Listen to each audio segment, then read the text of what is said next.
Health অ্যাপটিটিউডের প্রকাশিত নতুন syllabus অনুযায়ী আজকে আমাদের chapter professional ethics and aptitude.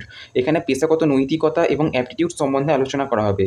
এই যে জেন পাস পরীক্ষা দিয়ে তোমরা নার্সিং করবে, নার্সিং করার পরে তোমাদের যে পেশাগত নৈতিকতাগুলো থাকা উচিত এবং নার্সিং যাদের করবে অর্থাৎ পেশেন্টদের অনেক কিছু মৌলিক দায়িত্ব থাকা উচিত, সেই সম্বন্ধেই এখানে আলোচনা করা হবে। এই যে এখানে এই কথাটা লেখা আছে, quality of A health care professional, empathy, responsibility, efficiency and basic patient rights, এইগুলো নিয়েই এখানে পড়ানো হচ্ছে। অর্থাৎ পুরো সিলেবাস থেকে এক্সট্রাক্ট করা জিনিসটা পড়ানো হচ্ছে। ফার্স্ট আমাদের আছে একজন স্বাস্থ্যকর্মীর গুণাবলী, ঠিক আছে। এই যে জেন পাস পরীক্ষার পরে তোমরা নার্সিং বা প্যারামেডিক্যাল সংস্থায় যাবে, সেখানে একটা নার্সিং বা প্যারামেডিক্যালে যারা কাজ করবে তাদের কী গুণাবলী, বেসিক গুণাবলী হওয়া উচিত, সেই সম্বন্ধে এখানে আলোচনা করা শুরু হচ্ছে। প্রথমে আছে ইমপ্যাথি অর্থাৎ সহানুভূতি, ability to understand feeling, pain, fear and respond of the patient and care, ঠিক আছে। এখানে কি বলা হয়েছে, একটা ফিলিং, পেন অর্থাৎ ওই যে একটা পেশেন্ট আসবে তার যে মনের ভাব, যন্ত্রণা, কোথায় ভয় হচ্ছে, কোথায় রেসপন্ড করছে, এসব তাদেরকে বুঝতে হবে এবং সেই অনুযায়ী কেয়ার করতে হবে। হোয়াই ইটস ম্যাটার, কেন এটা ম্যাটার করে, এখানে আমরা দেখব। ইমপ্রুভ ট্রাস্ট, ইমপ্রুভ ট্রাস্টের মধ্যে কী বলা যায়, এই যে নার্সিং বা প্যারামেডিক্যালে যারা যাবে তাদের সাথে একটা রোগীদের ট্রাস্ট বিল্ড হওয়া দরকার। কারণ ট্রাস্ট বিল্ড হলেই তারা কমফোর্টেবল হবে এবং তাদের কী হচ্ছে তারা বলতে পারবে। এই যে কারেক্ট ডায়াগনোস, ঠিক আছে, এখানে ট্রাস্ট বিল্ড হলেই কী হবে, যে বিশ্বাস করে বলতে পারবে হ্যাঁ এই আমার রোগ সারাতে পারবে, পেশেন্টটি এরকম বিশ্বাস করে বলতে পারবে। তারপর তার কী কী হচ্ছে সব ভালোভাবে বলতে পারবে একটা নার্সিংকে বা এই প্যারামেডিক্যাল কর্মীদের, ঠিক আছে। বলতে পারলেই ভালোভাবে চিকিৎসা হবে, ঠিক আছে। কারেক্ট ডায়াগনোস এখানে লেখা আছে। Reduce anxiety and improve cooperating during treatment. এই যে একটা নতুন যাদের রোগী হয়, মানে রোগীদের একটা চিন্তা থাকে, মানে আমার এই হয়েছে এবার কী হবে, এক্ষুনি আমি মরে যাবো না তো, এরকম একটা রোগীর মধ্যে মনে ভাবনা চলতে থাকে, ঠিক আছে। এই যে এই দুশ্চিন্তা, যে এরকম আমার অপারেশানটা হবে, কী হবে, অনেক টাকা খরচা হয়ে যাবে, আমার ঠিক হবো তো, ঠিক হওয়ার চান্স কতটা, এরকম একটা মানে অ্যাংজাইটি চলতে থাকে। এটা যদি একটা ট্রাস্ট বিল্ড হয় বা এরকম কারেক্ট ডায়াগনোসিস হয়, তো তখন রোগীটার মনে বিশ্বাস আসবে যে হ্যাঁ এর যোগ্যতা আছে, আমার ঠিকঠাক চিকিৎসা হবে, আমার অপারেশান ঠিকঠাক হবে, আমি আবার বেঁচে ফিরতে পারবো পরিবারের মানুষজনের কাছে।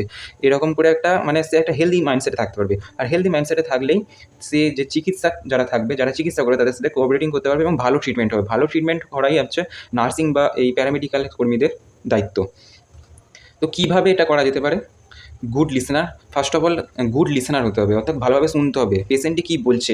একটি ডাক্তার, একটি নার্স বা প্যারামেডিক্যাল কর্মীদের সেটা ভালো করে শোনা উচিত। কোনো অধৈর্য না দেখিয়ে বা তাদের কথার মাঝখানে বারবার ডিস্টার্ব না করে তারা কী বলছে মনোযোগ সহকারে শুনতে হবে এবং শেষে প্রশ্ন করা যেতে পারে। ভদ্র ভাষায় শান্ত স্বর, ভদ্র ভাষায় পেশেন্টের সাথে সবসময় কথা বলা উচিত। কিছু একটা খারাপ সে করলেও এরকম বলা উচিত না যে এই করলে কেন, এটা তোমার করা উচিত হয় না একদম, এরকম বলা উচিত না। বা তুমি এই ওষুধটা খাওনি বলেই তোমার এই রোগটা হয়েছে, এরকম কিছু বলার দরকার নেই। তাদেরকে ভদ্র ভাষায় শান্ত স্বরে তোমাদের বলা উচিত। তাই জন্যই তোমরা এই জেন পাস পরীক্ষা দিয়ে হচ্ছ, নাহলে তো যে কেউ নার্স হয়ে যেত। রোগীর অনুভূতি স্বীকার করা, রোগী একটা অনুভূতি আছে, রোগীর রোগ হয়েছে, তার মাথায় একটা অনেক রকমের টেনশন কাজ করে, সব রকমের অনুভূতিকে স্বীকার করতে হবে, তার উপর চিল্লালে বা মাথা গরম করলে হবে না, ঠিক আছে। মেনটেন প্রাইভেসি, রোগীদের একটা যে প্রাইভেসি থাকে, অনেক ক্ষেত্রে রোগীদের প্রাইভেসি থাকে রোগের ক্ষেত্রে, সেই প্রাইভেসিটাকে মেনটেন করা উচিত, তাহলেই কিনা ট্রাস্ট বিল্ড হবে, ঠিক আছে। বি জেন্টল, জেন্টল থাকতে হবে, ভদ্র থাকতে হবে, তাদের কাছে কিছু গোপন করা চলবে না যে এই রোগ হয়েছে, আমরা এই চিকিৎসা করে দেবো, তারপর লাস্টে বিল ধরিয়ে দেবো, এত টাকা হয়ে গেছে, এরকম কোনো রকম কারচুপি চলবে না। তো জেন্টল থাকতে হবে, ঠিক আছে। এবার আছে রেসপন্সিবিলিটি বা দায়িত্বশীলতা। কোনো নার্স বা প্যারামেডিক্যাল যে কর্মীরা থাকে তাদের যে বেসিক কয়েকটি দায়িত্ব তার সম্বন্ধে এখানে আলোচনা করা হয়েছে। প্রথমে আছে পাঞ্চুয়ালিটি অ্যান্ড ডিউটি, ঠিক আছে। সবসময় ডিউটিতে পাঞ্চুয়ালিটি মেনটেন করা উচিত, ঠিক সময়ে কাজে এন্ট্রি মারতে হবে এবং অনেক সময় নার্সিংদের এটা কাজ থাকে যে এই সময় এই টাইমে এরকম ডায়েট খাওয়াতে হবে এই রুগীটিকে বা ওষুধ খাওয়াতে হবে, সেই সব পাঞ্চুয়ালিটি মেনটেন করতে হবে। ফলো রুল অ্যান্ড প্রোটোকলস, এখানে যে অনেক রকম রুল থাকে, প্রোটোকল থাকে, যেমন নার্সিংদের যেমন অনেক যে ভাইরাস আক্রান্ত যে রোগগুলো হয় তাদের ক্ষেত্রে অনেক স্যানিটাইজেশন, হাইজিন ইত্যাদি সব যে রুল প্রোটোকলগুলো থাকে সেগুলো মেনে চলতে হবে, ঠিক আছে। কনফিডেন্সিয়ালিটি মানে রোগীদের গোপনীয়তা সবসময় বজায় রাখতে হবে। এরপর আছে অ্যাকিউরেসি, সবসময় নিপুণতার সাথে কাজ করতে হবে। ট্রুথফুলনেস, কোনো কিছু রোগীর কিছু হলে কখনো গোপন করা যাবে না, সবসময় সত্যিভাবে বলতে হবে যে তোমার এটা হয়েছে, এই অপারেশন করা উচিত, কোনো রকম ভয় না দেখিয়ে সম্মান দিয়ে সবসময় বলতে হবে, ঠিক আছে। রিপোর্টিং, কিছু হলে এমার্জেন্সি কিছু ব্যাপার হলে সবসময় সিনিয়রকে রিপোর্ট করতে হবে।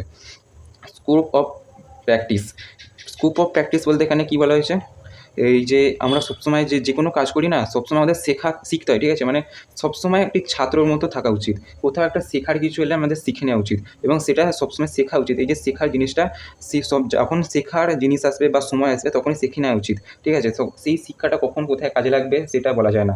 এই যে অনেক রকমের নতুন নতুন রোগ আসছে, এই যে করোনা ভাইরাস আসছে, করোনা ভাইরাস যখন এসেছিলো তখন তো নার্সিংরা জানতো না, তখন তো যারা নার্সিং পড়েছিল তাদের তো শিক্ষা দেওয়া হয়নি যে করোনা ভাইরাস আসবে ভবিষ্যতে, এরমভাবে করতে হবে। তারা কি করেছে, তাদের ডিউটি থেকেই তারা শিখে নিয়েছে যে এরকম করোনা ভাইরাসের মতো ভাইরাস আসলে এরকম প্রোটোকল মেনে চলতে হবে। সেই সম্বন্ধে এখানে বলা হয়েছে, যখন শেখার সময় আসলে শিখে নিতে হবে, কারণ ভবিষ্যতে কোনটা কি কাজে লাগবে বলা মুশকিল। রেসপেক্ট পেশেন্ট অটোনমি, ঠিক আছে, পেশেন্টদের সবসময় একটা রেসপেক্ট দিয়ে কথা বলতে হবে, কোনো রকম সম্মানসূচক বা বকাঝকা করলে হবে না, সবসময় তাদেরকে সম্মান দিয়ে বলতে হবে, তাদের প্রত্যাখ্যান করলেও সম্মান দিয়েই প্রত্যাখ্যান করতে হবে। এফিসিয়েন্সি, দক্ষতা ও দ্রুততা। অনেক সময় সবাই কী ভাবে দ্রুততা মানে দক্ষতা থাকে না, কিন্তু এখানে দক্ষতা দ্রুততা সবই একসাথে থাকতে হবে। প্রথমে আছে কি প্রায়োরিটাইজ, মানে এক সময় যে হসপিটালে 3-4টে ধরো পেশেন্ট আছে, ঠিক আছে, তাদের মধ্যে এই যে 3-4টে পেশেন্ট আছে তাদের মধ্যে এই একটার অনেক ইমার্জেন্সি কেস, সেই ইমার্জেন্সি কেসটাকে এদের থেকে আগে প্রায়োরিটি দিয়ে ট্রিটমেন্ট করতে হবে বা সেবা দিতে হবে, ঠিক আছে। অর্গানাইজ ওয়ার্ক, একটা নার্সিংয়ের মধ্যে বা নার্স যারা হয় তাদের মধ্যে তাদের আন্ডারে তাদের দায়িত্বে অনেকগুলো পেশেন্ট থাকে, ঠিক আছে, তাদের এই পেশেন্টগুলোতে এই নিয়ম মেনে মানে সেবা করতে হবে, অনেক রকম কাজের চাপ থাকে, তাদেরকে অর্গানাইজ করে কাজ করতে হবে। টিম কোঅর্ডিনেশন, টিম ওয়ার্ক করতে হবে এবং কোঅর্ডিনেশন করতে হবে। ডকুমেন্টেশন, এসব যে যারা নার্সিং হয় তারা যেসব পেশেন্টদের দেখাশোনা করবে তাদের একটা ডকুমেন্ট রেডি করতে হবে, মানে এটা রেডি করা উচিত, এটা হসপিটালের তরফ থেকে বলে দেয়, ঠিক আছে। কন্টিনিউয়াস লার্নিং, এই যখন বললাম সবসময় শিখতে যেতে হবে, কখন কোনটা কাজে লাগবে সেটা বলা মুশকিল। এবার আছে আমাদের কমিউনিকেশন, ঠিক আছে, বা যোগাযোগ। ইন্ট্রোডিউস, প্রথমে কোনো পেশেন্ট এলে যখন কোনো নতুন পেশেন্টের কাছে তুমি নার্সিং করতে হবে বা নিজের যে কাজ সেটা করতে হবে, নিজেকে ইন্ট্রোডিউস করতে হবে, ঠিক আছে। নিজেকে ইন্ট্রোডিউস করলে কী হয়, তখন পেশেন্টই হবে হ্যাঁ এর যোগ্যতা আছে, ঠিক আছে, এই যোগ্যতা দিয়ে আমাকে সাইডে ফেলতে পারবে, এরকম একটা বিশ্বাস আছে। সো প্রথমে ইন্ট্রোডিউস করতে হবে, তার রোগীকে বোঝাতে হবে, রোগীকে পোলাইট এবং ভদ্রভাবে সম্মানের সাথে সবসময় বোঝানো উচিত, এই বোঝাতে হবে। তারপর আছে খারাপ খবর, ঠিক আছে, খারাপ খবর দিতে গেলেও সবসময় সম্মান এবং গোপনীয়তা মানে বজায় রাখতে হবে। এই যে খারাপ খবর, রোগীর এই যে অপারেশন হবে তাতে 20% বাঁচার চান্স, এইটাকেও সম্মান দিয়ে বলতে হবে, কি এমনভাবে বললে হবে না যে রোগী যাতে ভয় পেয়ে যায়, এটা একটা নার্সিংদের স্কিল থাকা উচিত। তারপর আছে সততা, অনেক হসপিটালে কী করা হয়, এরকম দেওয়া থাকে, টার্গেট দেওয়া থাকে যে এই উইকের মধ্যে এতগুলো পেশেন্ট মানে এতগুলো পেশেন্টের থেকে বিল বানানো উচিত, এত টাকার বিল বানানো উচিত, মানে এরকমভাবে একটা তাদেরকে টার্গেট দেওয়া থাকে, ঠিক আছে। এরকম টার্গেটের জন্য ফেক রেকর্ড বানালে হবে না। অনেক সময় কী আসে, অনেক সময় অনেক রোগীর সেরকম আর্থিক সহায়তা থাকে না, ঠিক আছে, অনেক রকম কী হয় হসপিটালে দেখা যায় যে তাদের কম রোগ, ঠিক আছে, কম রোগে এই মানে অপারেশনটা করা উচিত নয়, মানে এই অপারেশনটা না করলেও চলে যাবে, সেখানে বেশি বেশি বিল বানানোর জন্য তাদের টার্গেট পূরণের জন্য অনেক রকম ফেক রেকর্ড বানানো হয়।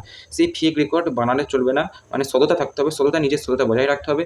ভুল করলে দ্রুত ব্যবস্থা নেওয়া উচিত, যদি ভুল করেও ফেলো ফার্স্ট টাইম লোভে পড়ে, তো নিজের দ্রুত ব্যবস্থা নিয়ে নিজের ভুলটা নিজে স্বীকার করে নেয় একটা সম্মানের কাজ।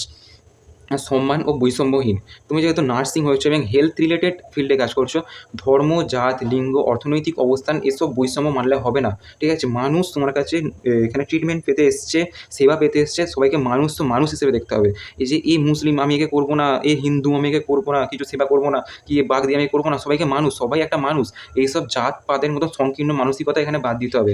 এখানে সব ধর্ম, জাত, লিঙ্গ, অর্থনৈতিক বৈষম্য কিছু করলে হবে না। অনেক সময় নার্সরা কী করে, এর অর্থনৈতিক ব্যবস্থা ভালো, ঠিক আছে, এর অর্থনৈতিক ব্যবস্থা ভালো, আমি একে ভালো করে সেবা করি, শেষে টিপস চেয়ে নেবো, এরকম টিপস চাওয়ার মতন এরকম নিম্ন সংকীর্ণ কাজ করলে হবে না। একটা মানুষ তো মানুষ হিসেবে মানুষকে সাহায্য করতে হবে, এরকমভাবে নিজেদের সংকীর্ণ স্বার্থ বা মানসিকতা নিয়ে চললে এখানে হবে না। বেসিক কিছু অধিকার, মৌলিক অধিকার, সম্মানজনক ও মর্যাদাপূর্ণ চিকিৎসার অধিকার। একটা রোগীর সবসময় অধিকার থাকে একটা সম্মানজনক বা মর্যাদাপূর্ণ চিকিৎসা পাওয়ার। সবসময় একটা রোগী চায় না বকাঝকা খেতে, সবসময় অসম্মান হতে, সবসময় এই যে আগেই বললাম নার্সিং বা যারা প্যারামেডিক্যাল ফিল্ডে কাজ করবে তাদেরও সবসময় রোগীর সাথে সম্মান দিয়ে কথা বলা উচিত, ঠিক আছে। এই সম্মানটা খুব গুরুত্বপূর্ণ হেলথ রিলেটেড ফিল্ডের দিকে, ঠিক আছে। তারপর আছে প্রাইভেসি বা গোপনীয়তার অধিকার, একটা রোগীর সবসময় গোপনীয়তা মেনটেন করার অধিকার থাকে, ঠিক আছে।